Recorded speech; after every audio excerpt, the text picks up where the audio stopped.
사도행전 8장 1절로 8절까지의 말씀입니다. 신약성경 199면에 있습니다. 사도행전 8장 1절로 8절까지의 말씀. 사울은 그가 죽임 당함을 마땅히 여기더라. 그날에 예루살렘에 있는 교회에 큰 박해가 있어 사도 외에는 다 유대와 사마리아 모든 땅으로 흩어지니라.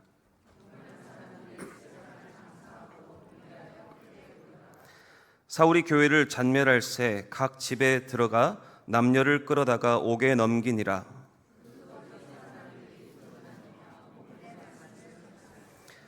빌립이 사마리아 성에 내려가 그리스도를 백성에게 전파하니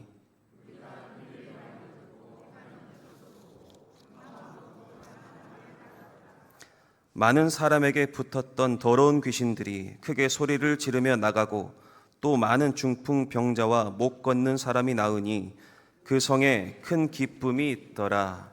아멘.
아멘.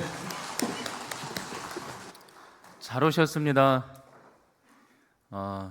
힘든 길 오셨는데요. 우리 옆에 계신 분에게 잘 오셨다고 서로 한번 인사 한번 해보세요. 평안하세요. 환영합니다. 잘 오셨습니다. 교회학교 여름 사역들이 진행 중에 있습니다. 한 부서 정도 마쳤는데요. 끝까지 우리 아이들이 은혜 가운데 잘 할 수 있도록 그렇게 기도 부탁드리도록 하겠습니다.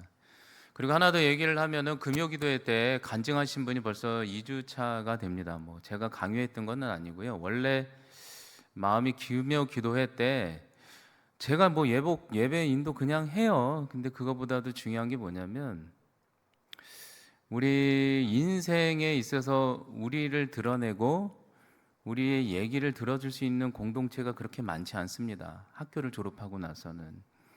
근데 우리 인생에 나에 대해서 얘기를 할 때 내가 내 자랑이 아니라 아파트 산 거, 뭐가 복권된 거 이런 거 말고 내 인생에 대해서 하나님을 경험했거나 하나님 그분만을 찬양하거나 하나님이 그분이 내 인생에 어떻게 들어왔는지에 대해서 그게 문제가 해결이 안 돼도 되죠. 중간에 과정이 있을 수도 있죠. 그러면서 내 깨어짐을 나눌 수도 있는 거죠. 그런 것들이 있다면 여러분들이 금요 기도회 때 얼마든지 얘기하시라고요. 아시겠죠? 얼마든지 올려드릴 테니까. 이번 주에도 20분 얘기한다고 했다가 달랑 5분만 얘기하고 들어가가지고 제가 당황했는데 상관이 없습니다. 상관이 없어요. 뭐 찬양도 하면 되니까. 무슨 얘기인지 아시겠죠? 얼마든지 와서 들어줄 수 있는 공동체 너무 좋잖아요. 그런 마음으로 금요기도회 때 그 자리를 얼마든지 이렇게 펼쳐놓고 있을 테니까요. 여러분들이 늘 지원해 주시면 그렇게 여러분들이 만나가는 하나님, 만났던 하나님, 역사했던 하나님을 간증하는 여러분들 되시기 바랍니다. 말씀 못해도 상관이 없으니까 그렇게 지원해 갔으면 좋겠습니다. 하나님께도 한번 인사합시다. 하나님, 우리가 여기에 와 있습니다. 저에게 찾아와세요. 준비 시작. 하나님, 우리가 여기에 와 있습니다. 저에게 찾아와 주세요. 아멘. 기도하겠습니다. 하나님, 우리 동성애 공동체들 우리가 주님 안에서 다시 한번 예배를 드립니다. 이 예배 드릴 때 주님 안에서의 감격이 있습니까? 어느 때는요 지쳐서 피곤할 때도 있고, 어느 때는 우리 마음 가운데 하나님을 향한 열망이 가득할 때도 있고, 어느 때는 잃어버려 갈 때도 있습니다. 그러나 주여, 어느 때라도 우리를 사랑하시는 그 주님을 바라보며 예배드릴 때 우리 동성애 모든 지체들이 회복되는 놀라운 역사가 있게 하여 주시옵소서. 예수님의 이름으로 기도하옵나이다. 아멘. 2020년 코로나19 당시 유행했던 말이 있죠. 뭉치면 살고 흩어지면 죽는다가 아니었고, 오히려 반대로 뭉치면 죽고 흩어지면 산다 였습니다. 기억이 나실 것입니다. 그때는 정말 정부에서조차 모두가 흩어지기를 원장했고, 심지어 사람들이 뭉쳐 있으면 정부로부터 벌금까지 받아야 했던 시즌이었습니다. 심지어 교회에서조차 모여서 예배를 드리면 사회로부터 엄청난 비난을 받았고요. 그래서 그 시기 교회는 눈물을 머금고 억지로 흩어져야만 했던 기억이 이제는 추억이 되어가고 있죠.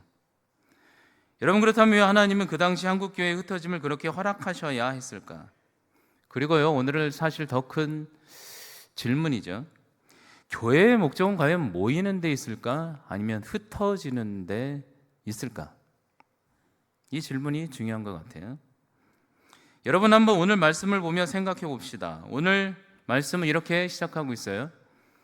초대 예루살렘 교회, 초대교회는 하루가 멀다 하고 3,000명 혹은 5,000명씩 전도되어 오는 역사를 우리가 지금까지 들었죠. 6장 7절에 이렇게 소개하고 있었죠. 하나님의 말씀이 점점 왕성하여 예루살렘에 있는 제자의 수가 심히 더했더라. 드디어 모두가 꿈꿨던 초대형 메가처치가 탄생한 것입니다. 완전 환상적인 일이지 않습니까? 예루살렘 교회가 메가처치가 된 거예요. 이제는 주의 일도 힘있게 할 수 있고요, 어느 면에 생각하면 하나님의 축복이며 돌보심이라고도 서로들 간증하며 생각할 수도 있었겠죠. 그 시기에. 여러분, 그런데 오늘 말씀 보세요. 그런 상황 속에서, 이 교회한 거대한 성장 속에서 과연 오늘의 사건이 무슨 일이란 말입니까? 1절에 이렇게 시작하고 있어요. 사울이 그가 스데반 집사의 죽임당함을 보고 지금 이 시점에서는 아주 마땅히 여기니라. 그날에 예루살렘에 있는 교회에 큰 박해가 시작되었으니 사도 외에는 다 유대와 사마리아 모든 땅으로 어쩔 수 없이 교회가, 성도가 완전히 하나님이 흩어뜨려 버렸더라.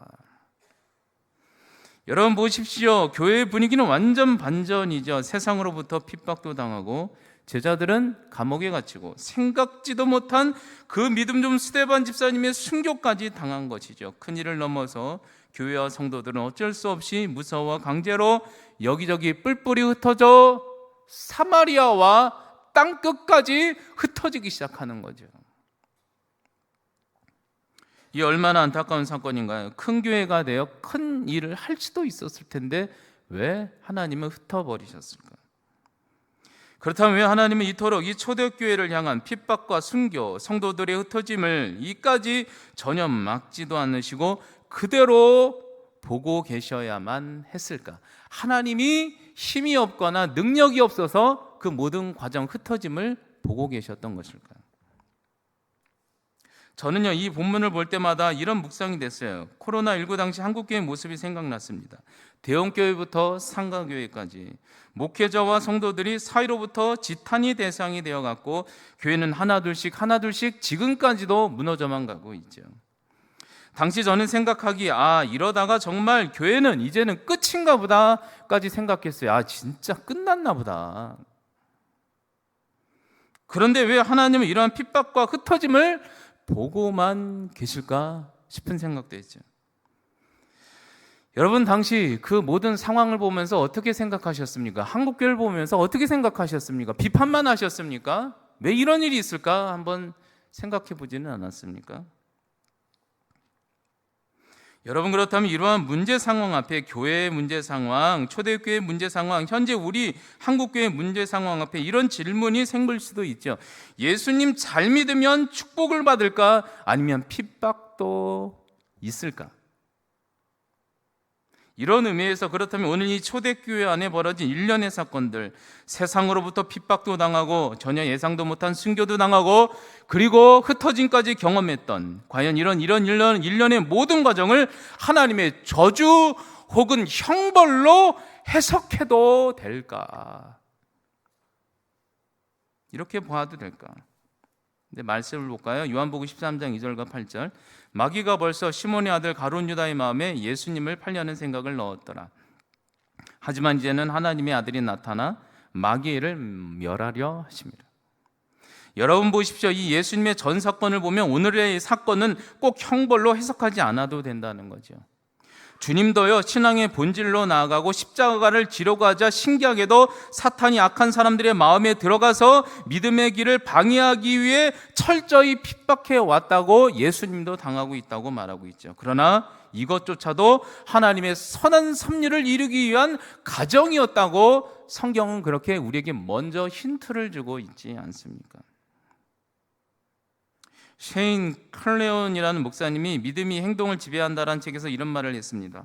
우리가 선을 행하면 칭찬을 받는다. 선을 행하면 칭찬을 받는다.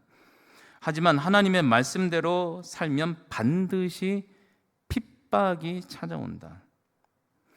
여러분 생각해 보십시오. 하나님의 말씀대로 사는 길이 결코 쉬운 길이 아니라는 것입니다. 오히려 말씀대로 살면 더 큰 사탄의 핍박과 고난이 우리 삶 가운데 즐비하게 찾아올 수도 있다는 거죠.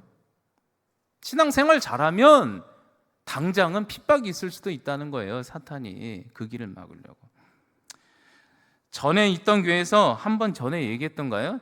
세 가족분이 저에게 따지러 왔었습니다. 그 따지러 온 내용이 뭐냐면 제가 1대1이나 세 가족 성경 공부를 오래 진행했는데 그 강의를 들었고 나서 그랬는지 목사님이 거짓말을 했다는 것입니다. 제가 뭘 거짓말했냐고 했더니 그분이 얘기하기를 목사님이 예수 믿으면 다 좋다고 하더니 아니라는 거예요. 불편하다는 거예요. 오히려 인생이. 제가 세 가족분이 오면 그렇게 얘기해요. 예수님 믿으면 무조건 잘 된다고. 첫인상에 안 된다고. 조금 지나면 고난과 연단이 있다고 얘기하면 다 도망갈 거 아닙니까? 그러니까 예수님 믿으면 처음에 만사형통한다고 막 그냥 일단 꼬시는 거죠. 그러니까 기분이 나쁘다고 따지러 온 거예요. 불편하다고. 그래서 그분이 그 무슨 말인가 했더니 또 얘기하기를 자신이 전에는 담배나 술을 먹으면 아내한테만 안 걸리면 괜찮았대요. 근데 이상하게 이제는요, 혼자 담배를 피면 아내한테 안 걸려도 누가 자신의 뒤통수를 쳐다보는 것 같더래요. 그래서 누가 쳐다보는 것 같냐고 했더니 몰라서 물으시냐고 하나님이 자꾸 보는 것 같다고. 그래서 주의 계획대로 신앙생활 잘하고 있다고 하면서 제가 했던 말이 담배 펴도 괜찮다고, 천국 간다고. 근데 조금 담배 피면 천국 일찍 갈 수 있다고. 여러분 신앙의 본질대로 하면 불편할 수 있죠. 바른 길인데. 아닙니까? 우리 인생 그렇지 않습니까? 저희 가정도 저희 어머니와 제가 먼저 예수님을 믿게 됐는데 사실은 제가 제일 먼저 믿었어요. 뭐 그거 다 얘기하긴 뭐하고 예수님을 믿게 되는데 오히려 그때부터 아버지로부터 엄청난 핍박과 어려움이 있었습니다. 아버지가 막 성경책 찢고 어머니는 울면서 예전에 성경책 찢어지면요 휴지통에 못 버리고 불을 태웠어요. 공터에서 태우면서 불 태우면서 그냥 하나님 도와달라고. 그런데 신기한 섭리는 뭐냐? 인도하시는 무엇이냐? 핍박을 받은 사람은 멀쩡하지만 오히려 핍박한 사람은 하나님께 깨어짐을 당하고 사도 바울처럼 변화되는 역사, 저희 가정에도 있었죠. 여러분 그렇습니다. 하나님 오늘 초대교회 성도가 사회로부터 핍박을 받게 하셔서 이 모든 지역으로 흩어지게 하셨다는 것입니다. 이것조차도 하나님의 선한 섭리가 있다는 거죠. 핍박이 결코 저주로 받아들이지 않아도 된다는 거죠. 여러분 그렇다면 이러한 교회에 벌어진 핍박으로 인한 흩어짐이 과연 부정적이기만 했을까? 과연 질문을 이렇게 바꿔보면 어떨까요? 만약에 초대교회가 핍박도 없었고 이후로도 초대형 메가처치가 되었는데도 흩어짐도 없었다면 과연 초대교회는 훗날 10년 뒤, 20년 뒤 미래에는 어떻게 됐을까? 어떻게 됐을까요? 창세기 11장 4절에 나와 있죠. 또 바벨탑에 모인 사람들이 말하되 다 성읍과 높은 탑을 건설하여 그 탑 꼭대기를 하늘에 닿게 하고 우리 이름을 내어 온 지면에 흩어짐을 면하자 하더니 점도 완고해지고 교만해졌더라. 여러분 보십시오. 뭐가 문제예요? 바벨탑 사건에서 사람들이 흩어짐 없이 모여서가 문제였고 광야에서 금송아지 앞에서 사람들이 모이면서 하나님보다 높아지고 대적하며 자신을 세우며 교만해지며 완고해졌다는 거죠. 사람은요 모이면 그때부터 악이 스멀스멀 등장해요. 미래학자 레너드 스윗이라는 분이 이런 말을 했죠. 중세 교회는 흩어지기를 포기하자 그들은 타락했고 하나님을 대적했으며 체제 유지화됐고 결국 남은 것은 교회는 박물관이 되었다. 여러분 저는 아주 동의합니다. 유럽 교회를 가보셨습니까? 저는 직접 가보았는데 정말 교회마다 화려한데 다 박물관이에요. 돈 내고 입장해야 돼요. 가보셨습니까?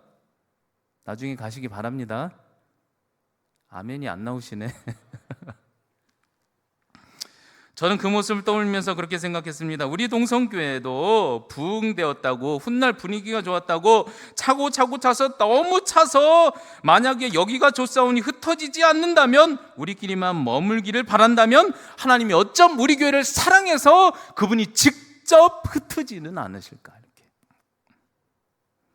그래서 우리나라에 이런 말이 있죠. 좋은 말 할 때 알아서 흩어져야 된다. 여러분 그렇다면 설문조사를 한번 해봅시다. 우리 교회는 점점 모여 거대해졌으면 좋겠습니까? 아니면 나중에는 다 흩어졌으면 좋겠습니까? 관심이 없으십니까? 여러분 오늘 초대교회는 핍박이 없어 거대한 교회를 모이기만 했다면 아마도 너무나도 좋다고 부패하고 교만해지고 사람 냄새 나는 바벨화된 교회가 되어가지 않았을까요? 여러분 그렇게 본다면 오늘 교회가 모이고 성장하고 커지는 것은 결코 나쁜 것이 아니죠. 교회는 모이는 것이 맞아요. 그러나 교회는 때가 되면 교회는 모이는 것을 그거에서 멈춰서 결국에는 교회는 흩어져 나아가는 것이 하나님의 바른 방향이라는 거죠. 초대교회를 통해 핍박을 통해서라도 열방에 흩어지게 하셨다는 거죠.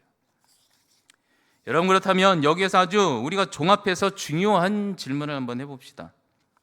제가 지금까지 얘기 드렸죠. 그렇다면 왜 하나님은 이 거대해진 초대교회와 성도들을 향해 처음 질문이죠. 그들에게 닥친 세상의 박해와 핍박을 전혀 막으시지 않으시고 결코 교회를 세상에 완전히 흩어지게 하신 이유는 무엇인가? 왜 교회에 핍박을 가하게 하시고 시즌이 되면 흩어지게 하시는 이유는 무엇인가? 그래서 흩어진 교회는 다시 무엇을 하기 시작했는가? 핍박이 있고 교회에 핍박이 있고 흩어지게 하는 것이 교회에 과연 성도들에게 과연 어떤 유익이 있었을까? 4절 이렇게 나와 있어요. 보세요. 이렇게 나와 있어요. 그 흩어진 사람들이 드디어 두루 다니며 새롭게 된 복음에 말씀을 전할세. 여러분, 하나님 아버지는 우리를 망하기 위함이 아니라는 거죠.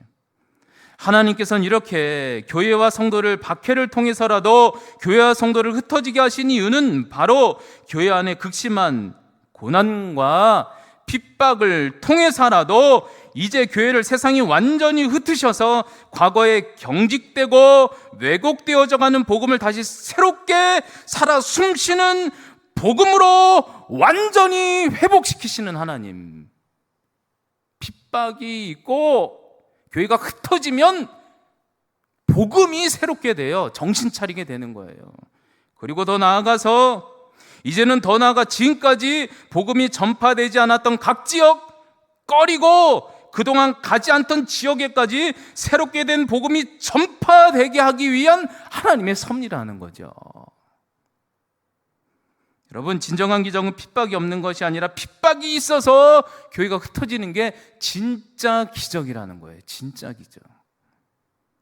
사도행전 제가 얘기했죠. 이게 주제라고 1장 8절. 오직 성령이 너희에게 임하시면 너희가 권능을 받고, 이게 교회예요. 예루살렘과 온 유대와 시즌이 끝나서 흩어져서 이제 어디로 가요? 사마리아와, 이게 끝나잖아요. 온 열방으로 흩어지게 해서 내 증인이 되게 하리라. 우리가 이거 착각하고 있으면, 잊어버리면 하나님이 개입해서 핍박 그냥 하고 정신 차리게 해서 억지로 흩어버리시는 거예요. 그냥 억지로. 여러분, 교회의 목적이 뭐이라고요? 모이지 말라는 게 아니에요. 모이면서도 늘 흩어짐을 바라는 게 교회라는 거죠. 여러분, 그런 의미에서 한국교회의 문제가 무엇이었습니까? 과거 흩어지지는 않고 모이기만 했기에 경직되고 고집스러워지지 않았습니까? 그러니 청년 세대들이 이 교회 안의 비전도 바른 길도 발견하지 못하니 떠난 것 아니겠습니까? 여러분들에게 한번 물어보겠습니다. 여러분 입장에서 지금 한국교회는 위로의 메시지만 필요할까요? 조금은 약간은 잔소리, 쓴소리도 필요할까요? 인정하시네요. 그런 의미에서 제가 하나의 사설을 소개해 드릴게요. 2019년 조선일보 신문에 꼰대와 멘토의 차이라는 사설의 글이 실린 적이 있었습니다. 꼰대와 멘토. 꼰대 아시죠? 근데 그 사설에는 인용을 했는데, 당시 영국 BBC 방송에서 한국 사회에 유행하는 단어, 이달의 단어로 꼰대, 영어로 이렇게 적어놨어요. KKONDAE. 꼰대예요, 꼰대. 라는 영어의 철자를 그대로 써가며 한국 사회에 유행하는 꼰대라는 단어의 뜻, 나이가 많은 사람들 중에 자신만 옳다고 주장하는 사람을 꼰대라는 설명까지 자세히 설명해서 올렸던 거죠. 꼰대. 그러면서 더 나아가 요즘 한국교회 젊은 세대들이 어른들이 하도 이게 꼰대 같으니까 못 알아듣도록 꼰대를 향해 이렇게 표현했다고 해요. 뭐냐면 라떼 is horse. 들어보셨나요? 못 들어봤으면 꼰대일 가능성이,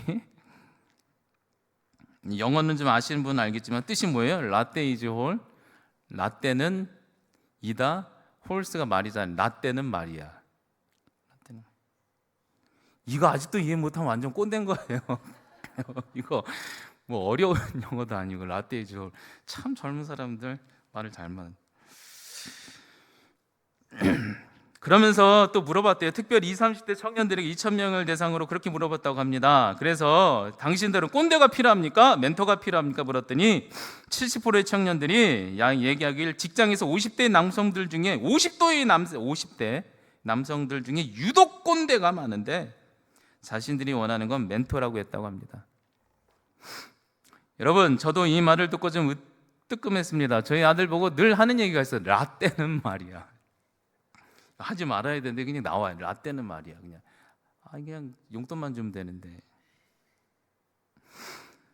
그리고 또 물어봤대요. 꼰대와 멘토의 차이가 무엇인가 그들에게 물어봤더니 아주 정확하게 말했어요. 꼰대는 과거의 경험을 말하는 사람이고, 과거에.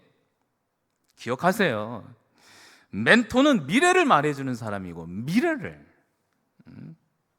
한번 점검해 보세요. 미래를 얘기하나. 그리고 꼰대는 상대방의 얘기에 귀를 전혀 기울이지 않는 사람이지만 멘토는 상대방의 이야기에 귀를 기울이고 길을 제시하는 사람이 멘토라는 거죠. 맞는 말이죠. 여러분, 제가 왜 이런 얘기를 했을까요? 맞죠?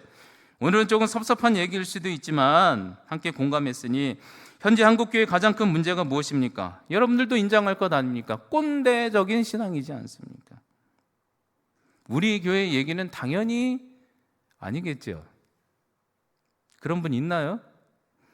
여러분 보세요. 70년, 80년대 부흥기를 경험한 많은 믿음의 선배들이 늘 하던 말이 있죠. 이분들 하는 말이 그거예요. 우리 때는 말이야, 라떼는 말이야.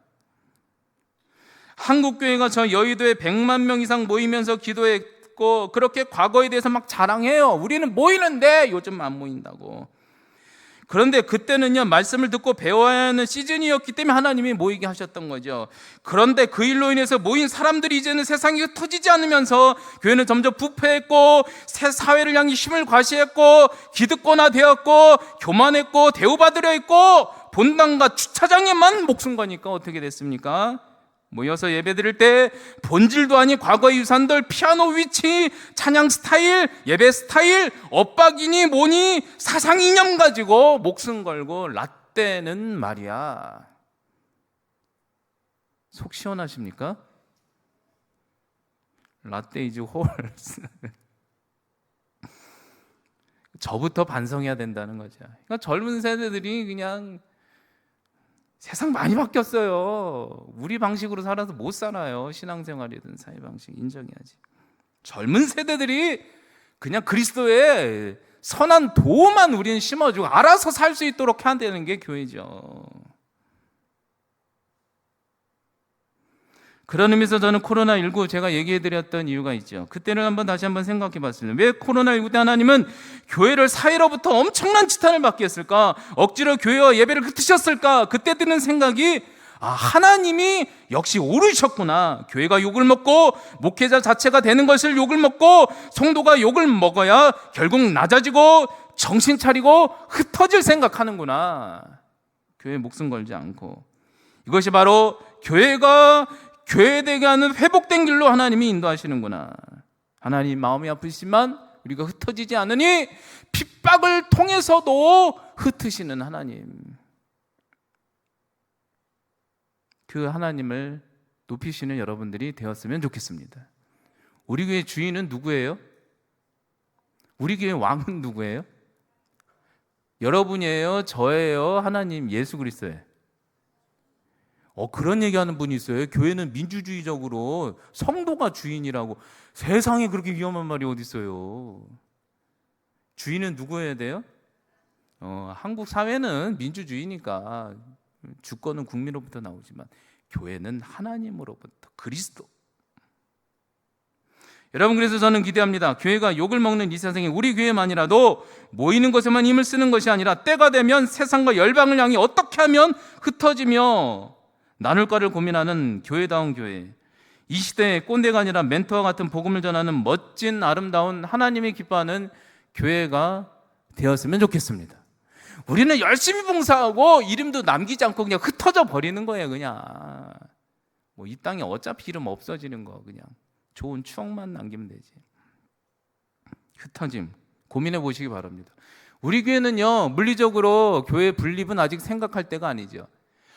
제가 본당 가득 차는 게요, 자랑하려고 하는 게 아니에요. 저 아무런 관심이 없어요. 가득 차면 넘어가면 그때는 교회를 리모델링은 할 수 있겠지. 더 넓혀야 될까요? 아니면 교회 분립을 생각해야 될까요? 그렇죠. 더 크게 짓는 건 이상한 일이지. 이만큼 졌으니까 하나님 뜻이 있으니까 이만큼은 전도하라 생각하고 전도하는 거지. 그리고 이것만이 흩어짐이 아니죠. 선교 지원. 우리가 다른 나라부터 지원받아서 이렇게 잘 살았는데 그리스도의 정신으로 우리보다 못 사는 나라를 위해 선교 지원해 주는 게 성도의 도리인 거죠. 그리고 기득권 내려놓음. 내가 여기에 뼈를 내리겠다. 이게 맞는 말인데도 틀린 말이기도 하죠. 내가 뼈를 내리듯이 기도해주고 섬기고 이건 맞는 거지만 내가 뼈를 내려서 이 교회 헌금 내가 몇 개월을 했는데 아유 내 지분이 이 정도, 이 벽돌 중에 한 이건 내 거다 이거. 절대 그렇게 하지 마세요. 그거 아니에요. 그냥 모든 은혜는 누구에게만? 하나님께만. 흩어짐에 대해서 고민했으면 좋겠다는 거예요. 각 영역에서. 그러니까 우리는 말씀대로 사도행전의 말씀 잘 안 돼도 지금 성경 그대로 하는 거예요. 왜곡하지 않고. 그런 교회가 되었으면 좋겠습니다. 여러분, 그렇게 제자들이 핍박을 당하고 흩어짐을 당했지만 그러므로 아버지의 뜻대로 새롭게 된 복음으로 열방에 흩어져 전하자 어떠한 일들이 일어났나요? 6절과 8절이죠. 이거 읽어만 드릴게요. 우리가 빌립의 말도 듣고 행하고 표적도 보고 한 마음으로 그가 하는 말을 따르더라.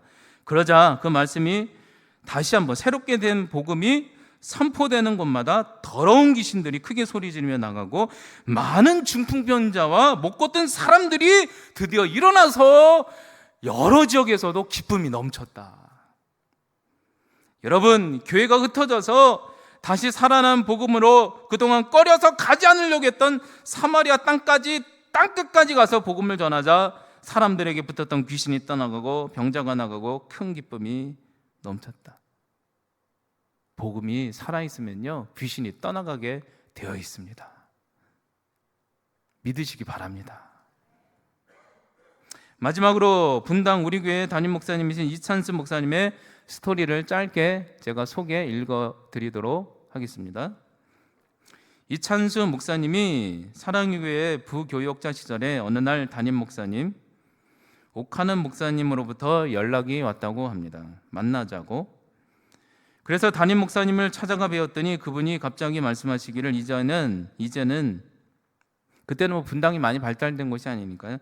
분당에 가서 신도시 짓던 때니까 사도행전적 교회, 모이고 흩어지는 교회라는 표현을 갖고 개척했으면 좋겠다고 그렇게 권면을 해주셨다고 합니다. 그래서 이것이 분명 하나님의 뜻이려니 그 마음으로 받고 바로 그 며칠 뒤 담임 목사님의 말씀을 따라서 분당에 70평짜리 상가를 보러 자동차를 자신이 직접 몰고 분당의 굴다리를 이찬수 목사님이 통과하고 있었다고 합니다. 이 얘기를 듣고 개척지 알아보려고 이제 분당으로 간 거죠. 그런데 그때 참 신기하게도 갑자기 친구 목사님으로부터 연락이 왔는데 그 친구 목사님이 말하기를 자신의 아버지가 목회 은퇴를 곧 하게 되었는데 친구인 이찬수 목사님을 자신이 소개했다고. 그래서 이찬수 목사님이 아버지 교회에 청빙 부임됐으면 좋겠다고 연락이 온 것입니다. 근데 그 교회는 서울에서도 알아주는 성도가 당시 3,000명 이상 모인 아주 큰 대형 교회였다고 합니다. 개척교회 보러 갔는데 그 동시에 있었던 거예요. 그러자 이찬수 목사님이 그 순간 그 내면에 엄청난 갈등이 심해지면서 하나님께 따지듯 차에서 기도했다고 합니다. 아니 하나님, 참 오늘도 이상한 날이라고. 며칠 전에는 담임 목사님 분당에서 개척하라고 해서 오늘 이렇게 순종해서 상가 보러 가려고 하는데 왜 마음 흔들리게 또 큰 교회에서 청빙 요청을 하십니까? 막 그렇게 기도를 했대요. 차 안에서 사모님이 옆에 있는데 따지듯 기도했더니 그때 옆에 있던 사모님이 말하기를 아니 당신은 왜 엄한 하나님 갖고 따지냐고. 하나님의 뜻을 아직도 모르시겠어요? 그러더래요. 그러자 목사님이 답답해서 뭐 당신은 아냐고 뭐 뾰족한 수 있겠냐고 했더니 그 목사님 사모님이 이찬수 목사님에게 말하길 뭐라고 얘기했냐면 하나님이 당신이 정말 좋은 마음으로 개척할 마음이 있는지 그 중심을 시험하시는 것 같네요. 그러더래요. 그 순간 이찬수 목사님이 사모님의 조언이 주님의 음성처럼 들렸고 나에게 분명 이 시대를 향한 바른 교회를 개척하라는 아름다운 마음을 주셨구나 라는 확신을 갖고 결국 분당 우리 교회를 바로 개척하게 되었다고 합니다. 놀랍게도 많은 고생은 있었지만 개척 초기부터 성장을 주셔서 지금까지는 2만 성도가 모이는 교회로 성장시켜 주셨다는 것이죠. 그러면서 2020년 12월 또 하나님이 음성을 주시는데 이번에는 이찬수 목사님에게 하나님께서 말씀하시기를 처음 다짐처럼 이제는 교회를 여러 교회로 분립해라 라는 마음을 주셔서 바로 목사님이 순종하셔서 2021년 4월 드디어 29개의 교회로 분립 개척을 하기 시작했다고 하죠. 반 이상을 개척해버렸죠. 이찬수 목사님이 그때를 돌아보면 이렇게 말하고 있습니다. 제가 읽어드리겠습니다. 하나님은 더 좋은 것을 주시기 위해서 먼저 시험하시는 하나님이십니다. 그분은 복음 안에서 시험하시며 새롭고 더 좋은 것을 주시는 분이십니다. 성도 여러분, 교회는 모이는 것보다 더 중요한 것은 흩어지는 것에 있습니다. 주님이 기뻐하시는 교회는 성장만 추구하는 교회가 아니라 다시 새롭게 도전하라고 세상으로 파송되는 것이 바로 교회의 사명인 것입니다 라고 얘기를 했죠. 여러분, 오늘 초대교회는 그 심한 핍박을 받아 제자들은 뿔뿔이 흩어져야만 했습니다. 하지만 이것은 하나님은 그들을 망하게 하기 위함이 아니라 오히려 그들을 선하게 개혁하여 다시금 세상 열방에 흩어 파송하여 다시 새롭게 살아난 복음으로 귀신을 쫓고 세상의 천국의 기쁨을 터뜨리기 위함이라고 말하고 있습니다. 여러분, 우리도 기억합시다. 어쩌면 우리 한국교회가 핍박과 흩어짐이 여전히 지금도 경험되고 존립 자체의 위기를 경험하고 있을런지도 모르겠습니다. 그러나 주님은 말씀하시는 거죠. 걱정하지 말라는 것입니다.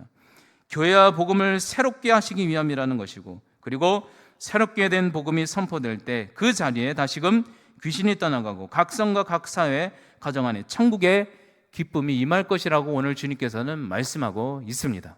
이 말씀 기억하며 우리가 날마다 다시 한번 힘써 모이되 늘 흩어짐을 고민하는, 때가 되면 흩어짐을 고민하는 동성애 식구들이 되었으면 좋겠습니다. 기도하겠습니다. 하나님 아버지, 이 사도행전에서 흐르는 하나님의 나라의 실제적인 그 그림, 그리고 제자란 무엇인가, 그리고 과연 교회란 무엇인가를 잘 보여주고 계시는데요, 오늘 하나님께서는 우리에게 다시금 말씀하십니다. 교회는 모이지만 결국 흩어지게 모이는 것이라고 말씀해 주시는데, 하나님 이 말씀 기억하면서 이것이 하나의 구호가 되는 것이 아니라 그냥 말씀대로 지키기 위해서 우리가 선포되었사오니 실제적으로 날마다 그 시즌별로 어떻게 흩어지기를 고민할 줄 아는 우리 동성애 하나님 아름다운 교회 공동체가 되게 하여 주시옵소서. 그래야 하나님 다음 세대에도 우리 동성교회 공동체를 다음 세대에도 물려주게 하여 주셔서 하나님 세상의 꿈을 꾸는 것이 아니라 그리스도의 바른 꿈을 꾸는 많은 지체들이 이곳에서 자꾸 생겨나는 귀한 하나님 신앙의 공동체 가정이 되게 하여 주시옵소서. 예수님의 이름으로 기도하옵나이다. 아멘.